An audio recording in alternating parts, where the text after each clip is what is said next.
Good morning, बच्चों. Welcome to online classes for mathematics. This is Gaurav Kumar. As you know that we are studying lines and angles, and in this chapter we have done two exercise 6.1 and 6.2. Today we have to start exercise 6.3.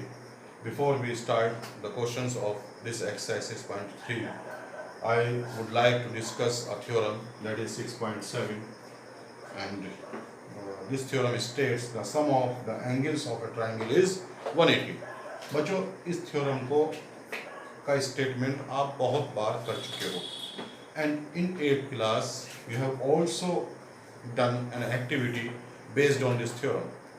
With the help of paper cutting and pasting method, we have already verified this theorem in our previous classes. I always recommend these activities in the classroom, and you do it very well. So today we have to learn this. I will call this property with the help of some philosophical and theoretical methods. Okay. So हमें इसका proof करना है. 6.7 theorem है आपकी ये book में. ये जरूर करना है because it is directly used in this exercise. तो क्या कह रही है थ्योरम?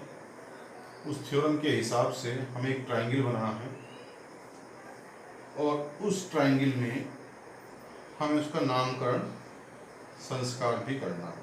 ABC है ट्राइंगल. ठीक है. Now we have to show that A plus B plus C is equal to 180. Here ABC represents the interior angles of the triangle. इस triangle के इंटीरियर एंगल्स जो हैं वो ABC से रिप्रेजेंट होते हैं. इसलिए simply without using the sign of angle I simply wrote A, B and C. ठीक है. तो अब क्या करना है, आपको ये दिखाना है. तो इसके लिए हमें एक कंस्ट्रक्शन करना है. We construct an exterior angle. हम एक एक्सटीरियर एंगल कंस्ट्रक्ट करते हैं, BC साइड को एक्सटेंड करते हैं, और ये सपोज D तक चला जाता है. I am talking about BC. BC means from B to C. Direction जो है B से C की ओर है. If I say CB, then from C to B, then the exterior angle will be constructed on B. If I say BC, then the exterior angle will be constructed on the point C. Suppose, ठीक है. So the exterior angle so constructed is ACD. ACD होगा वो exterior angle. बच्चों, you know the property of an exterior angle says that ACD is equal to the sum of its interior opposite angles. इसके अंदर, triangle के अंदर इस angle के opposite जो इंटीरियर एंगल्स हैं वो ये है और ये. तो we can write angle A plus angle B. मैंने यहाँ पे सिंबल यूज कर लिया. इससे कोई फर्क नहीं पड़ता मैं A लिखूं, एंगल A लिखूं, both are the same things. ठीक है. तो हम इसे एक इक्वेशन मान लेते हैं. ठीक है. But we have from the figure you can say that angle ACD plus angle C means interior angle of this triangle is 180. Why? Linear pair. ये दोनों क्या बनते हैं? Linear pair. And linear pair are linear, the sum of the linear pairs is 180, और you can say supplementary. ये equation हम 2 मान लेते हैं. अब इन दोनों इक्वेशन की हेल्प से आप ACD प्लस C, ACD की जगह इक्वेशन 1 से 2 में आप रख सकते हैं angle A plus angle B. तो मैं सिंपली लिखूंगा फ्रॉम इक्वेशन 1 एंड 2. ठीक है. तो ACD की जगह मैं लिख सकता हूँ angle A plus angle B, और C as it is, it gives 180. और बच्चों यही हमें शो करना है. तो you can see very easily we have reached the proof. लेकिन ये प्रूफ जो है कई तरीके से किया जा सकता है। एक तरीके से मैंने कर लिया है, अगर और इसके तरीके हैं वैसे तरीके इसके, लेकिन उन तरीकों से आपको खुद करना है, नई नई चीज़ें सीखनी चाहिए। ठीक है बच्चों, तो अब हम 6.3 के एक दो क्वेश्चन करते हैं। मैं एक क्वेश्चन लिखता हूँ, तब तक आप इसे देखेंगे बच्चों। तो क्वेश्चन नंबर 1 हम देखते हैं। इसमें क्या है, triangle PQR is given. In this triangle the side QP is extended to the point S and the side RQ is extended to the point T. So angles are formed, angle SPR and angle TQR. ये हमें given है। SPR is 135 you can see and TQR is 110. And we are asked the value of angle PRQ. PRQ angle हमें निकालने के लिए कहा गया है। तो बच्चों you can see कई तरीके से क्वेश्चन को हम कर सकते हैं। एक तरीका हम देखते हैं, ये एंगल मुझे निकालना है। अगर मुझे ये एंगल पता चल जाए और ये एंगल पता चल जाए तो एंगल सम प्रॉपर्टी की हेल्प से मैं एंगल R निकाल सकता हूँ। मतलब अगर मुझे एंगल P पता चल जाए और एंगल Q पता चल जाए तो PQR the sum of interior angles of the triangle की हेल्प से मैं निकाल सकता हूँ। तो एंगल Q देखें, एंगल Q प्लस, डायरेक्ट लिख रहा हूँ, angle Q plus 110 is equal to होगा 180। क्यों? लीनियर पेयर होगा। तो एंगल Q कितना हो जाएगा, Q मतलब इंटीरियर एंगल ऑफ Q। ठीक है, 180 माइनस 110, तो एंगल Q बिकम्स 70 डिग्री। ये हमारा 70 डिग्री आ गया। Similarly with the same manner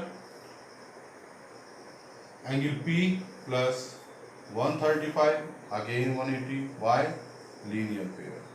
ठीक है, linear pair 180 P is equal to हो जाएगा 180 करेंगे माइनस 135, इट बिकम्स 45। तो angle P is equal to आ गया है हमारे पास 45। Angle P plus angle Q again plus angle R is equal to 180। Angle sum property, angle sum property किसकी? ट्राइंगल की। शॉर्ट में लिख रहा हूँ। P हो गया हमारा 45, Q हो जाता है हमारा 70, R we have to find, it gives R is equal to 45 और 70 होते हैं हमारे 115, तो 180 माइनस 115, R becomes कितना हो जाएगा? R 65। तो R आ गया हमारा 65। ठीक है, तो देखा आपने, हमने बहुत फटाफट निकाल लिया है। एक क्वेश्चन और करते हैं। ठीक है, चलो देखते हैं एक क्वेश्चन। ठीक है बच्चों, एक क्वेश्चन और देखते हैं। इसकी मैं लैंग्वेज नहीं लिखी है, मैं बता देता हूँ लेकिन कि हमें क्या करना है और क्या गिवन है। एक ट्राइंगल XYZ हमें गिवन है। एंगल X हमें गिवन है कितना? 62 डिग्री, और ऐसे एंगल Y हमें गिवन है 54 डिग्री। ठीक है, और ये एक OY लाइन सेगमेंट जो हमने ड्रॉ की है, एक्चुअली ये Y एंगल का बाइसेक्टर है, एंगल बाइसेक्टर। इसका मतलब दो बराबर भागों में बांटता है, जितना ये है उतना ही हमारा ये हो जाता है। ऐसे ही OZ भी एंगल Z का एंगल बाइसेक्टर है, तो जितना एंगल ये है उतना ही एंगल ये हो जाता है। ठीक है, इसका मतलब ये हो। तो हमसे पूछा क्या है, एक तो एंगल पूछा है हमसे OZY कितना है, और ये पूछा है एंगल YOZ कितना है। दो एंगल पूछे। तो जैसे मैं देख रहा हूं और आप भी देख रहे हैं कि एंगल OZY इस एंगल Z का क्या है? बाइसेक्टर है। तो अगर हम एंगल Z निकाल लें तो उसका आधा कर देंगे, OZY तो हमारा वहां से आ जाएगा। फिर जब OZY आ जाएगा, और चूंकि OYZ भी एंगल Y का बाइसेक्टर है, तो 54 दिया हुआ है एंगल Y, तो Y का आधा 54 का आधा कितना हो जाएगा? कितना हो जाएगा? 27। ये तो हमारा डायरेक्ट आ गया। एक हम ये भी निकाल लेंगे, फिर एंगल सम प्रॉपर्टी इन OYZ से हम YOZ भी निकाल लेंगे। ठीक है, तो चलिए शुरू करते हैं हम। तो हमें करना है angle X plus angle Y plus angle Z is equal to 180 by angle sum property. Angle X कितना है? 62 है, एंगल वाई कितना है 54 है, और angle Z we have to find. तो ये दोनों मिलाकर हो जाते हैं 116 plus angle Z is equal to 180, it becomes angle Z is equal to 180 minus 116, it gives Z कितना हो जाएगा 64 हमारा ये आ गया है। तो इसी तरह से हमारा एंगल जो आ जाएगा O Z Y is equal to 1/2 angle Z के है, क्योंकि एंगल बाइसेक्टर है, तो ये हो जाएगा हमारा 32। और अभी हमने निकाल लिया है एंगल ओ वाई और जेड, जो कि आधा है एंगल वाई का, तो वो हो जाएगा 54/2 यानी कि 27। ठीक है, तो हमारे पास ये 27 आ गया है, और ये कितना आ गया है, अभी आया है 32।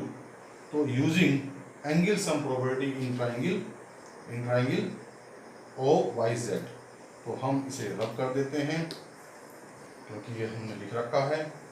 बस अब हमें ये हमने निकाल लिया है ओ जेड वाई, ये हमारा आ गया है आंसर। तो अब हम एंगल सम प्रॉपर्टी बनाएंगे कि हमें यूजिंग एंगल सम प्रॉपर्टी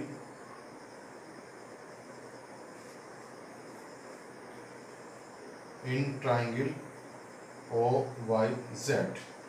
तो angle O Y Z plus angle Y O Z plus angle O Z Y is equal to 180। O Y Z कितना आया हुआ है तुम्हारा, ओ वाई जेड अभी निकाला है 27 प्लस वाई ओ जेड हमें निकालना है, और ओ जेड वाई हमारा आया है 32 इज इक्वल टू 180। दोनों को ऐड करेंगे, तो वाई ओ जेड दोनों को ऐड करके 180 से माइनस करना है, तो कितना आ जाएगा 9 और 3 2 5। ठीक है, तो इसी तरह से एंगल वाई और जेड हमारा आ जाएगा 180 में से 59 जब हम माइनस करेंगे तो कितना आएगा बच्चों 21। ठीक है, तो ये एंगल हमारा आ गया है 21, यही हमारा आंसर हो गया है। ठीक है, तो ऐसे हमने 2 क्वेश्चन किए, एक थ्योरम की है, बहुत अच्छे समझ में आ गया होगा बच्चों आपको। आज के लिए इतना ही बहुत है। ठीक है, बाकी के क्वेश्चन इसके करें। Thanks for watching.